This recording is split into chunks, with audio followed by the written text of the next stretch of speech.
하나님의 말씀 찾도록 하겠습니다. 하나님의 말씀 요한복음 4장입니다.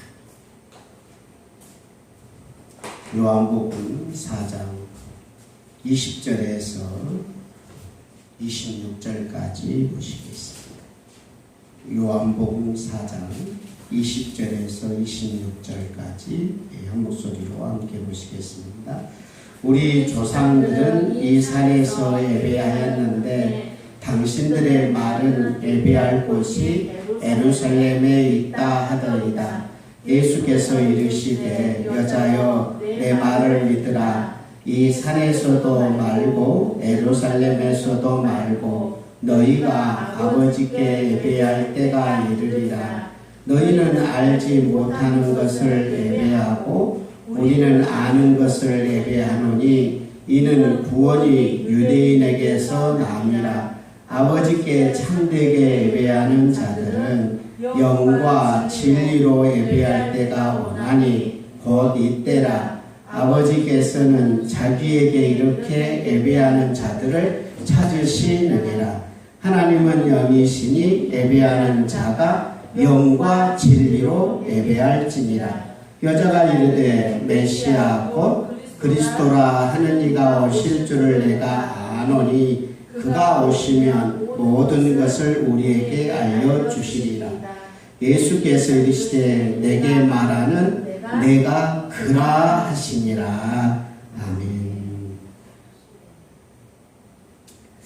우리가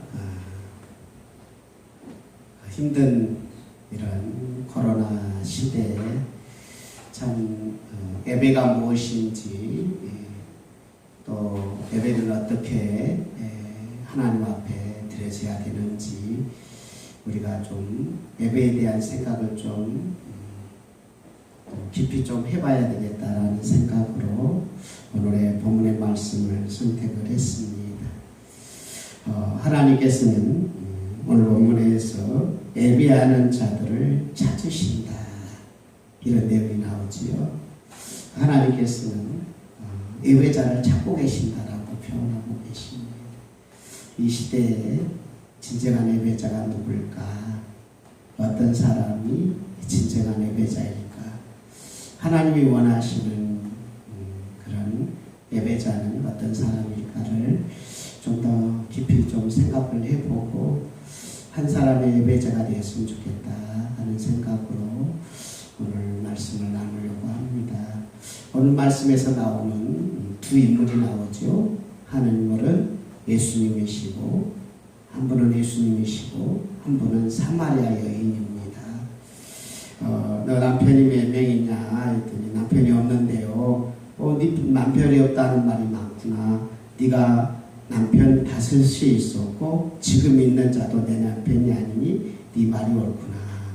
이렇게 여자는 자기가 남편이 없다고 고백을 했는데 네 말이 맞다. 너 진짜 남편이 없구나. 너는 남편이 5이 있었는데 그 5명의 남편이 진정한 너의 남편이 아니었지 않느냐. 지금 남편하고 함께 살더라도 진정한 남편이 아니다. 이렇게 설명해 주는 이 배경 뒤에 이제 예배에 대한 내용이 나오지요. 아마 그 이유는 약간 두 내용이 전혀 다른 내용 같지만 사실은 그 예배와 관련돼서는 아주 엄밀히 비교되는 내용입니다. 그러니까 남편이 있어도 그 남편하고 남편이 아니다고 생각하는 그 여인의 말, 어쩌면 남편이 5이 있었다는 말은 5명의 남편이 있었지만 실질적으로 남편의 사랑을 받고 남편을 존중하고 남편과 깊은 교제를 하지 못하는 남편을 남편이라고 생각하지 않는 거잖아요. 네 말이 맞다. 너가 남편이 5명이 있었어도 진정한 남편은 아니었구나. 이렇게 이야기를 하는 거잖아요. 지금 남편도 함께 살고 있지만 그것이 아니구나. 그렇다면 진정한 남편은 어떤 게 남편이겠어요? 남편하고 깊은 깊은 교제를 하고 사랑을 하고 교통이 이루어지고 서로 아껴주고 소중히 여겨주는 그런 어떤 이 한 몸이 진정한 한 몸이 이루어져야 그게 진정한 남편이 아니겠어요. 남편하고 살지만 남편 같지 않는 남편, 어쩌면 그런 모습들 이후에 예배에 대한 이야기를 던지는 거예요. 갑자기 여인이 묻습니다. 당신 정말 내가 남편이 5이 있었고 지금 당 6번째 남편인데 당신이 그걸 아는 거 보니까 당신은 선지자 중에 선지자입니다. 그렇다면 내가 궁금한 게 있었는데요. 그래서 이 궁금한 것은 이 여인에게 있어서 조상 대대로 자기들은 그러니까 이 사마리아 여인이잖아요. 그래서 사마리아 지방에 있는 사람들은 혼혈인족이라 남쪽 유다의 예루살렘에서 예배를 드리지 못하도록 그들을 아예 예배장에 못 오도록 막아버렸어요. 그래서 그들은 하나님을 만나고 싶은데 하나님을 만나려 가지만 혼혈인족이라 예배를 못하게 하니까 그들이 그러면 우리는 어떻게 예배를 하나님께 예배를 할까 하고 아브라함이 제일 처음 하나님 앞에 부름받아서 가나안 땅에 들어와서 내가 너에게 복을 주고 너의 자손을 이루고 너에게 복의 근원이 될지라 했더는 그 장소 그것을 에벨산이라고도 하고요 그리심산이라고도 하고요 그리고 세겜 지역에 있다 세겜 땅이라고도 해요. 그런 지역이었고 그래서 이 특별히 아브라함이 제일 처음에 와서 세겜 지역에서 그 단을 쌓았다는 그 장소를 딱 정해가지고 거기다가 예배당을 다시 만들었단 말이에요. 남쪽에는 예루살렘에 스룹바벨이 성전을 지었었고 그러니까 제2의 성전이죠. 솔로몬이 지었던 성전을 바벨론이 와서 무너뜨리고 나니까 바벨론의 포로로 잡혀갔다가 70년 정도 돼가지고 메데파사 나라에서 수룹바벨을 지도자를 통하여서 그들이 한 42,000명 정도가 고향 땅으로 돌아와가지고 수룹바벨을 기념으로 해서 이 바벨론이 쳐들어와서 무너뜨렸던 성전을 다시 수룹바벨을 중심으로 세웠어요. 그러다가 중간에 좀 성전을 짓는 것을 멈추고 있을 때 학계 스가랴가 성전을 다시 지어야 된다라고 선지자들의 그런 메시지를 통하여서 그 백성들이 함께 다시 일어나서 성전을 완공하지요. 그래서 그 성전을 수룹바벨 성전이라 하잖아요. 근데 그 성전을 지을 때 북쪽의 사마리아인들도 우리도 좀 동참해서 짓자 했을 때 안 된다. 너희들은 혼혈인족이 돼서 우리와 함께 하나님을 만날 수 없다. 그래서 그들이 하나님을 만날 장소가 없으니까 어쩔 수 없이 수룹바벨 성전 예루살렘에 있는 성전에 오지 못하고 그 북쪽에다가 그리심산에다가 즉 다른 말로 하면 에벨산이고 그쪽 지역을 세겜 땅이라 해가지고 그쪽 지역에다 예배당을 지어놓고 그들은 하나님을 그곳에서 모셨는데 한 322년 정도에 건축했다고 합니다. 그러면 예수님 당시가 어떠냐면 예수님이 영년이니까 그래서 30년 정도 지났으니까 한 몇 년 정도 되겠어요? 한 270년, 80년 이 정도 이제 된 이때쯤에 그러니까 200년 동안 280년 정도 300년 가차이를 이들은 그리심산에서 예배드리고 아래쪽에서는 예루살렘에서 예배드렸고 그러다 보니까 할아버지들이 그리고 아버지들이 그리고 형제들이 하나님을 만나는 장소를 이 그리심산에서 우리는 예배드린다.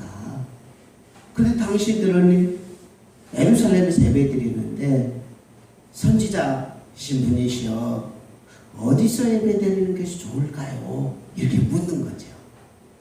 그래서 예수님께서 하시는 이야기, 굉장히 중요한 이야기를 던지죠. 한번 같이 보도록 하겠습니다. 21절. 자, 시작. 예수께서 이르시되 여자여 내 말을 들으라 믿으라. 이 산에서도 말고 예루살렘에서도 말고 너희가 아버지께 예배할 때가 이르리라.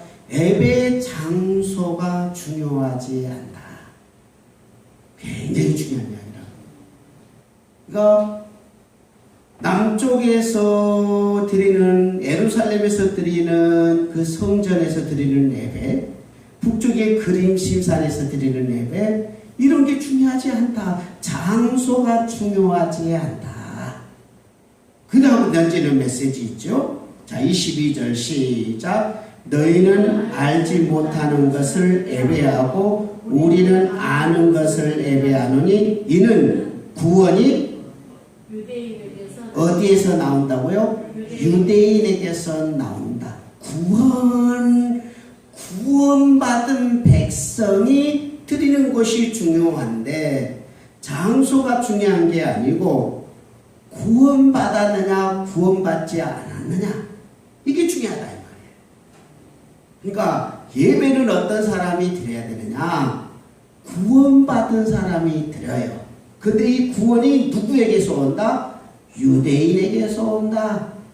그러면서 이 유대인은 누구를 말하냐면 메시아이신 그리스도이신 예수님 자신을 이야기하고 있거든요.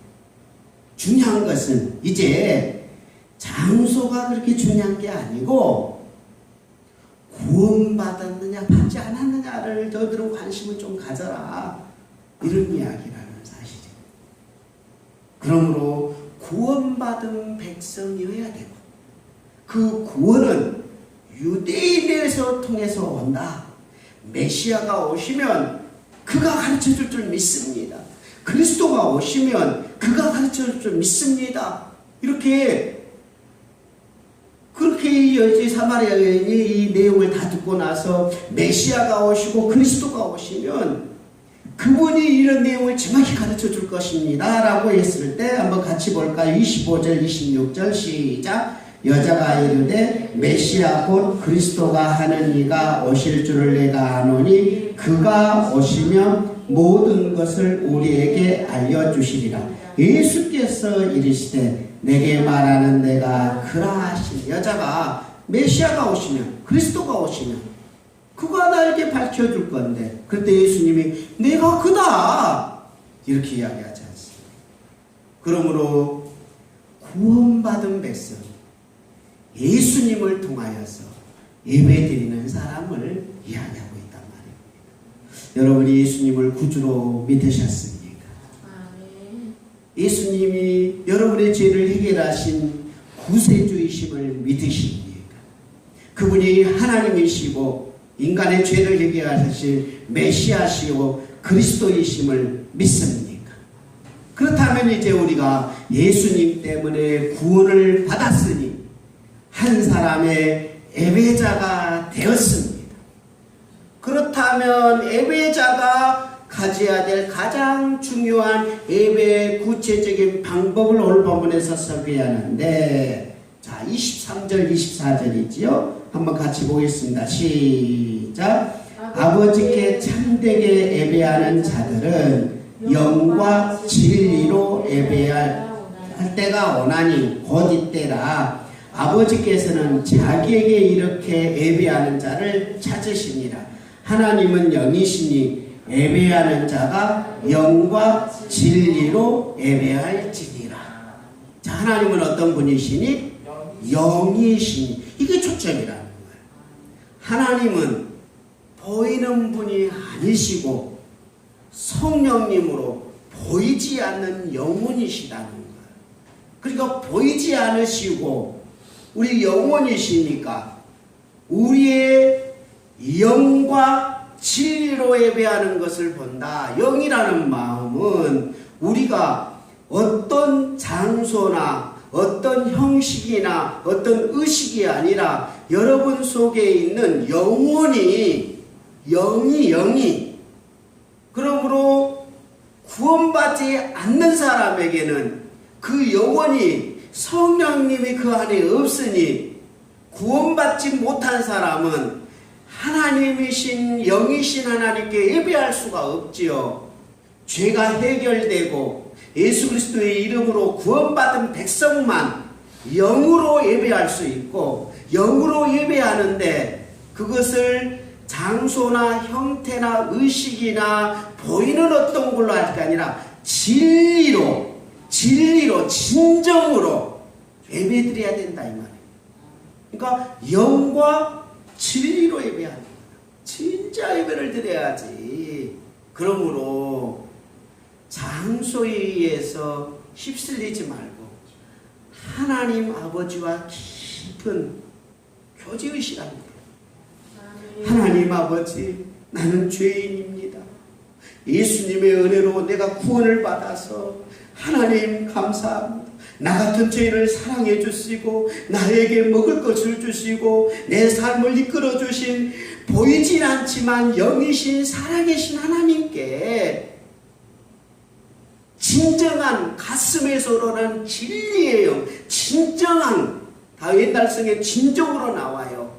그리고 영과 성령이 주시는 마음, 이 영혼에서 흘러나오는 이 진짜의 마음에서 흘러나오는 영과 진리로, 그리고 하나님을 찾아야 된다. 그리고 나서 우리 23절에서 그러잖아요. 하나님은 그런 사람들을 찾으시느니라. 하나님께서 지금도 위에서 보고 계시다는 거예요. 그러니까 장소 때문에 흔들리지 말고, 장소가 다른 곳이라도 그곳에 누가 계시냐면 하나님의 영이 계시잖아요. 오늘 유튜브를 통해서 예배드리는 분들 중에서도 그곳에서 살아계신 하나님을, 그곳에서 영적으로 계신 하나님을 그곳에서 만나면서 나는 죄인입니다. 나 같은 죄인을 위하여 예수님이 십자가에 죽으시고 나를 사랑하셔서 나에게 먹을 것을 주시고 내가 아플 때 외면하지 아니하시고 나를 만져주시고 내 마음을 어루만져 주실 뿐만 아니라 내가 지금 힘들고 어려운 이 환경까지도 외면하지 않으시고 어루만져 주시는 전능하신 하나님, 내 마음속에 그 하나님을 인정합니다. 하나님이 정말 전능하신 하나님이시고 하나님은 나의 목자이시고 하나님은 나의 반석이시고 내가 힘들고 어려움 속에서도 외면하지 않으시는 하나님이심을 나는 믿습니다. 이런 마음으로 장소가 혹시 예배당이 아닐지라도 집에서라도 아니면 직장에서라도 아니면 차 타고 가는 버스 안에서라도 아니면 운전하는 그곳에서 아니면 화장실에서라도 하나님과의 깊은 교제를 하는, 영적인 영으로 드리는 교제를 하는, 가슴에서 우러나오는 진심으로 드리는, 진정으로 드려지는, 그리고 예수 그리스도의 진리의 말씀이 그곳에 있는, 그리고 진정한 찬양이 있고 진정한 기도가 있는 그 하나님과의 깊은 교제의 시간, 그게 진짜 예배다 이 말이에요.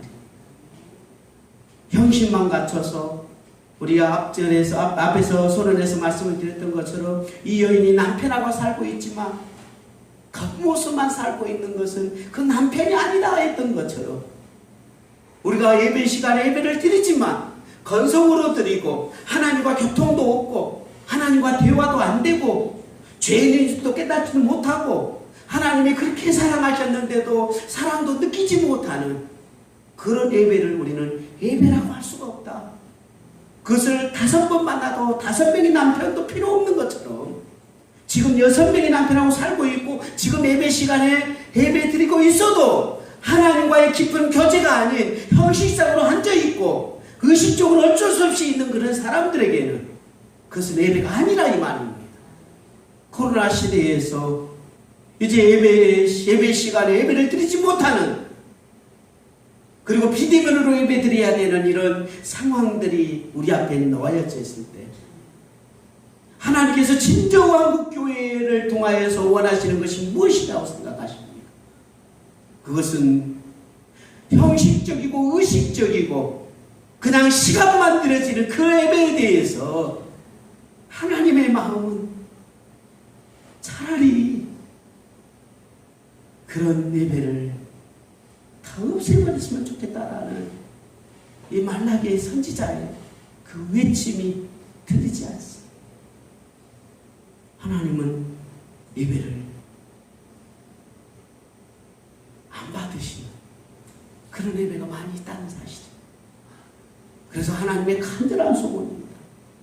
나는 여기다. 너가 진정한 영혼이, 그리고 너의 진리로, 그리고 그리스도 안에서 하나님과의 깊은 교제 나누는 그런 예배자를 찾고 있다. 장소가 아니라 마음이다 하는 이야기가 들리지 않습니다. 지금은 시간 우리가 함께 주를 위한 이곳에 찬양을 할 것인데요. 프로젝트적으로 잡아주시면, 다른 걸로 잡아주시면 됩니다. 함께 찬양하시면서 예배자로서는 그 시간을 갖도록 하겠습니다. 함께 찬양하시겠습니다.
기도하도록 하겠습니다. 주님의 거룩하신 은혜 앞에 살기를 원합니다. 나를